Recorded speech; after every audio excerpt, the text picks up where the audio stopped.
We're all familiar with the brutal history of slavery, the transatlantic slave trade, forced labor, and the inhumane treatment of men, women, and children. Eventually, this led to the abolition of the slave trade. However, what many may not know is that the end of the transatlantic slave trade in the early 19th century gave rise to a new and even more sinister form of exploitation: slave breeding farms and sex farms. As the importation of enslaved Africans became illegal, slave owners shifted their focus to breeding slaves domestically.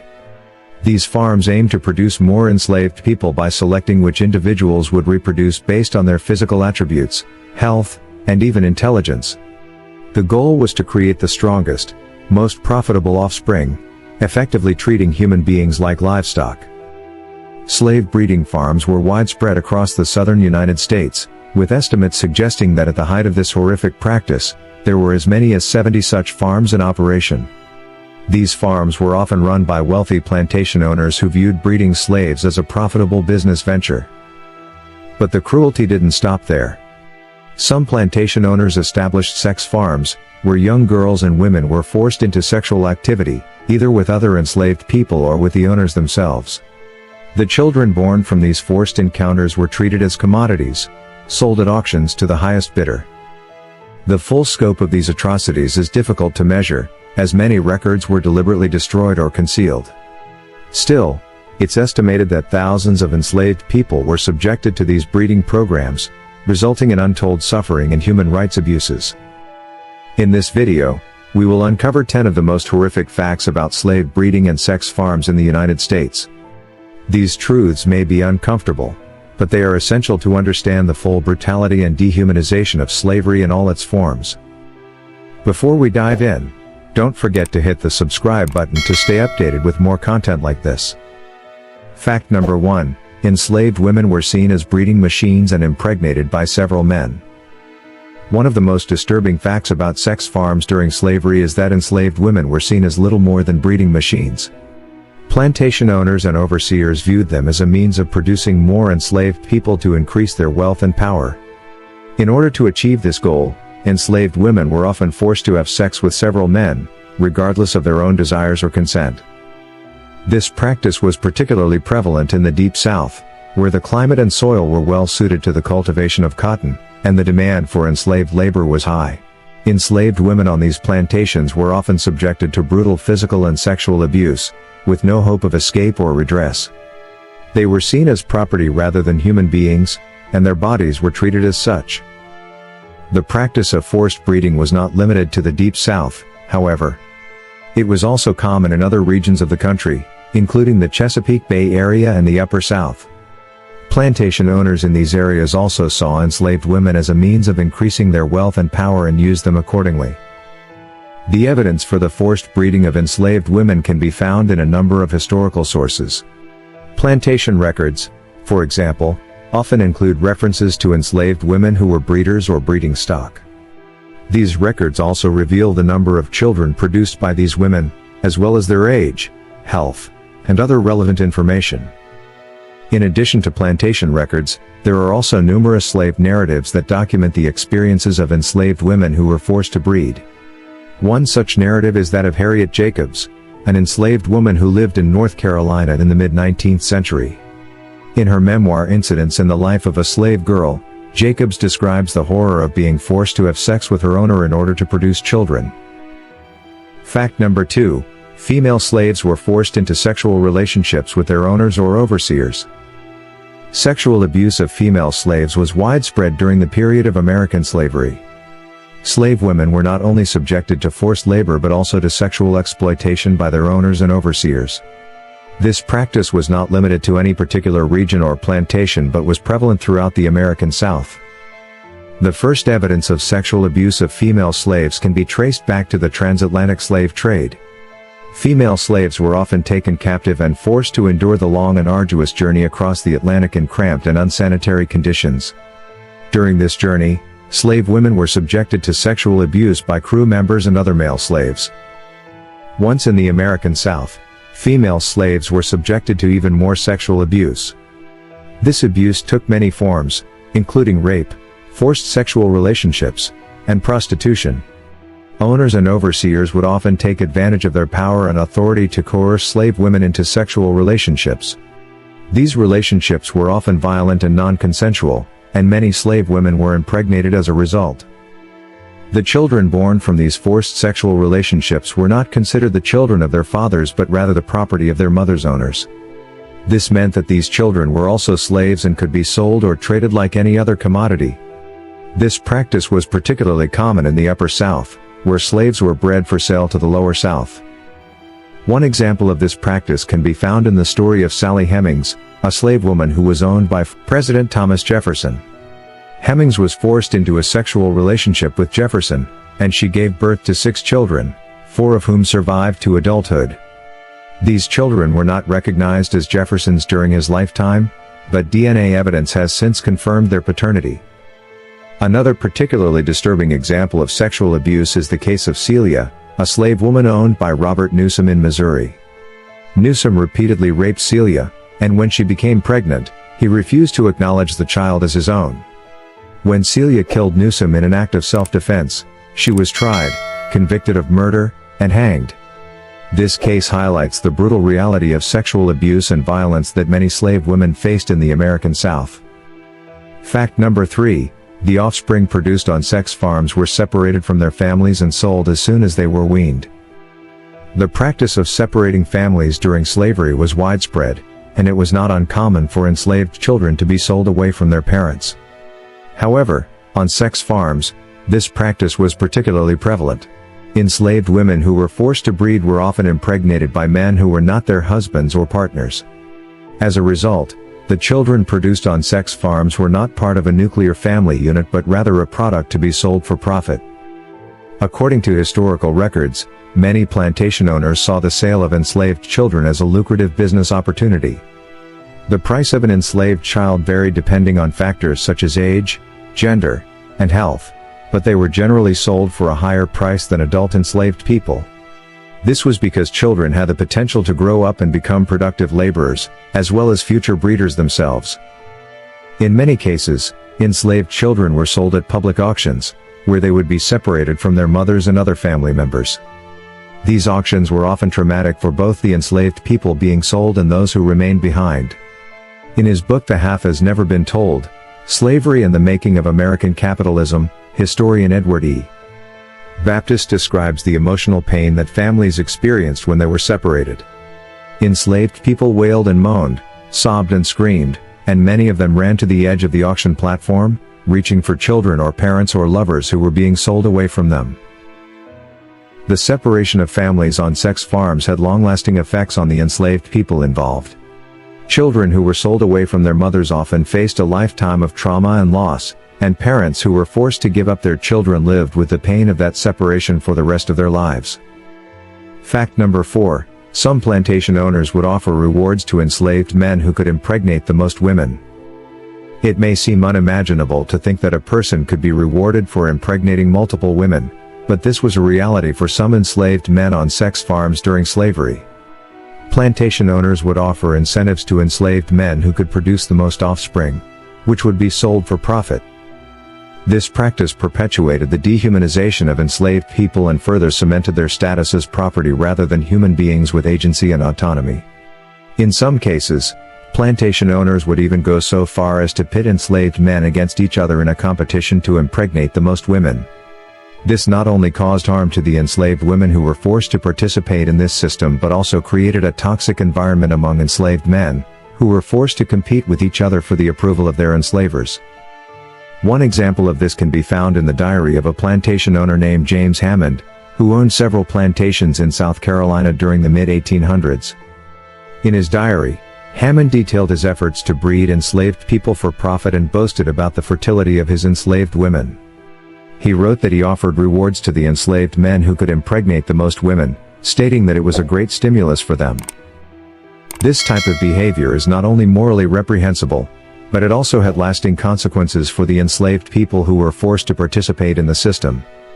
The offspring produced in this way were often sold as soon as they were weaned, leading to the separation of families and further dehumanization of enslaved people. Fact number 5. Enslaved women who were deemed to be good breeders were often treated better than those who were not. With the abolition of the slave trade, enslavers turned to women to expand the numbers of their slaves. During this time, women were viewed as reproductive machines, and their ability to bear children was a significant factor in determining their value. Enslaved women who were deemed to be good breeders were highly valued, and plantation owners often treated them better than those who were not. According to historian Deidre Cooper Owens, plantation owners would use various criteria to determine which women were good breeders. Some factors included age, physical attributes, and fertility rates. Enslaved women who met these criteria were forced to have sex with male slaves, often against their will, and were then closely monitored throughout their pregnancies to ensure that they produced healthy offspring. Plantation owners often provided better living conditions and food to enslaved women who were good breeders. They would also give them preferential treatment in terms of work assignments and punishments. This was because the offspring produced by these women were more valuable and profitable for the plantation owner. One example of this can be seen in the life of the famous abolitionist Harriet Jacobs. Jacobs was enslaved in North Carolina and was forced to have 2 children with her owner, Dr. James Norcom. She was deemed a good breeder and was treated relatively well compared to other enslaved women on the plantation. However, Jacobs refused to have any more children with Norcom and chose to hide in a small attic space for 7 years to avoid his advances. Despite the preferential treatment that some enslaved women received, they were still subject to the brutal conditions of slavery. They were still considered property and were forced to have sex against their will. Fact number 6. Slave breeding was a profitable business for slave owners and was seen as a way to increase the owner's wealth. The breeding of enslaved people allowed plantation owners to increase their wealth by producing more enslaved people without having to pay for additional labor. Plantation owners often kept detailed records of the children born on their farms, noting their age, sex, and parentage. These records served as a way for owners to keep track of their assets and to calculate the value of their property. Children born to enslaved mothers were often sold at auction, with the price being determined by a number of factors, including their age, health, and sex. The profitability of the breeding of enslaved people can be seen in the records like that of Thomas Thistlewood, the Jamaican plantation owner who kept meticulous records of his breeding practices that would be revealed centuries later. Between 1750 and 1786, he recorded over 3,000 births on his farm, with many of these children being the result of forced breeding. Thistlewood saw the breeding of enslaved people as a way to increase wealth, noting in his diary that all slaves are profitable, but breeding women more so than men. Another example of the profitability of slave breeding can be seen in the story of Isaac Franklin and John Armfield, 2 slave traders who operated in Alexandria, Virginia. Franklin and Armfield specialized in the slave trade and made a fortune by buying and selling slaves. They also engaged in the practice of slave breeding, and Franklin is estimated to have fathered over 600 children with female slaves in his possession. These children were then sold or traded for a profit. In addition to these records, there are numerous other historical documents that provide striking evidence of these barbaric practices. For example, advertisements for slave auctions often highlighted the breeding capabilities of enslaved women, with phrases such as prolific breeders or good breeders being used to describe them. These advertisements serve as a stark reminder of the inhumane and exploitative nature of the slave trade. Fact number 7. Plantation owners would hire doctors to oversee the breeding of enslaved people and to treat any medical issues that arose. While it may seem paradoxical for doctors, who are supposed to be healers, to oversee the breeding of enslaved people, this was a common practice on many plantations during the antebellum period. Plantation owners would hire doctors to ensure that enslaved women were healthy enough to breed and to treat any medical issues that arose during the breeding process. One particularly notorious example of this was Dr. J. Marion Sims, who is often referred to as the father of modern gynecology. Sims performed a number of experimental surgeries on enslaved women in the mid-1800s, including surgeries to repair fistulas, a condition that often occurred during childbirth. Sims conducted these surgeries without anesthesia, as he believed that enslaved people did not experience pain in the same way as white people. His work on fistulas led to the development of new surgical techniques, but it came at a great cost to the enslaved women who were subjected to his experiments. In addition to performing surgeries, doctors were also responsible for ensuring that enslaved women were healthy enough to produce offspring. This often involved monitoring their diets and treating any illnesses that could affect their ability to conceive. However, it's important to note that this care was not provided out of concern for the well-being of the enslaved people but rather to ensure that they were able to produce more enslaved people for the plantation owner's profit. Fact number 8. Enslaved women on sex farms were often given inadequate nutrition and health care, leading to high rates of infant mortality. While fertile women were considered valuable and used as reproductive machines to produce more slaves on sex farms, the living conditions on these farms were not any better. As a result, many infants did not survive. Enslaved women on sex farms were forced to work long hours in the fields, which meant that they were not able to take care of their babies as they should.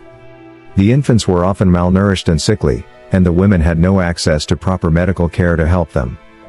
This contributed to the high rates of infant mortality at that time.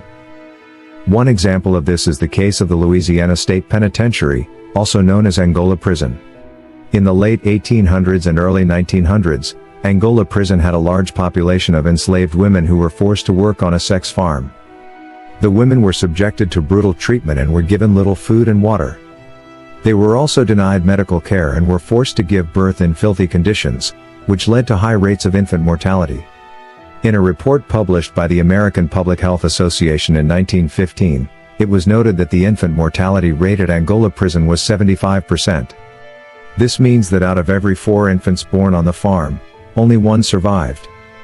This is a staggering statistic and shows just how dire the situation was for these women and their children. Unfortunately, Angola Prison was not the only case. Many other sex farms across the country had similarly high rates of infant mortality.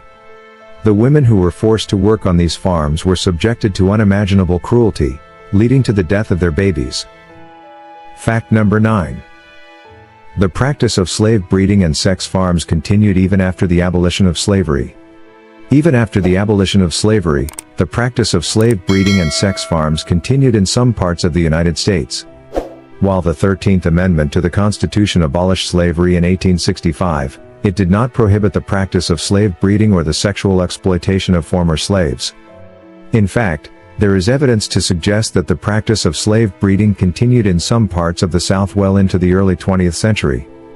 This was due in part to the fact that many former slaves continued to work on the same plantations where they had been enslaved and were still subject to the same exploitative and abusive conditions. One of the most well-known cases of post-abolition slave breeding occurred in Natchez, Mississippi, between the late 1860s and the early 1900s. Wealthy white planters in the area engaged in a system of fancy trade, where they would buy and sell young light-skinned African American women who were specifically bred for their physical appearance and sexual appeal. These women, known as fancy girls, were often the daughters of mixed-race slaves and were sold at auction for exorbitant prices. They were then forced into sexual relationships with white plantation owners and their male guests, and their offspring were often sold back into the slave trade. In addition to the fancy trade, there were also reports of forced sexual relationships between white plantation owners and their former female slaves. This was made easier by the fact that many former slaves continued to live and work on the same plantations where they had been enslaved and were often still subjected to the same abusive treatment. Fact number 10. Slave breeding and sex farms were often defended by slave owners and supporters of slavery. Despite the horrific and exploitative nature of slave breeding and sex farms, many slave owners and supporters of slavery defended the practice as necessary for the economic prosperity of the American South. They argued that the breeding of enslaved people was an important source of labor for the plantation economy and that without it, the region would suffer economically. For example, in his 1857 book, The Impending Crisis of the South, Southern writer and politician Hinton Rowan Helper defended the practice of slave breeding as a necessary economic strategy. He wrote that the raising of Negroes for the Southern market had been carried on to a considerable extent and that it had proved to be a lucrative and profitable business. Similarly, in a speech delivered in 1850, U.S. Senator James Henry Hammond of South Carolina defended the practice of slave breeding as necessary for the economic success of the Southern states. He argued that the breeding of enslaved people was a more cost-effective way of acquiring labor than importing new slaves from Africa or purchasing them from other regions. These justifications for slave breeding and sex farms highlight the deep-seated racism and economic interests that underpin the institution of slavery. Rather than acknowledging the inhumane and exploitative nature of the practice, slave owners and their supporters saw enslaved people solely as a source of labor, without regard for their basic human rights and dignity. Furthermore, these justifications ignore the fact that enslaved people were not merely property or commodities, but were human beings with families, cultures, and histories. By treating enslaved people solely as sources of labor, slave owners and supporters of slavery perpetuated a system of exploitation and dehumanization that continues to have lasting impacts on American society. While it may be difficult to confront the reality of what happened on sex farms during slavery, it is important that we acknowledge and remember these atrocities in order to fully understand the impact that slavery has had on American society. The practice of slave breeding was not only inhumane but also dehumanizing, as it reduced human beings to nothing more than commodities to be bought, sold, and traded. The evidence of this practice is overwhelming, and it is important to learn from this dark chapter in history. By acknowledging the deep-seated racism and exploitation that underpin these practices and working to dismantle the systems of inequality and injustice that continue to affect Black Americans, we can begin to create a more just and equitable society for all. Thanks for watching. Do not forget to like and hit the subscribe button to catch more content like this.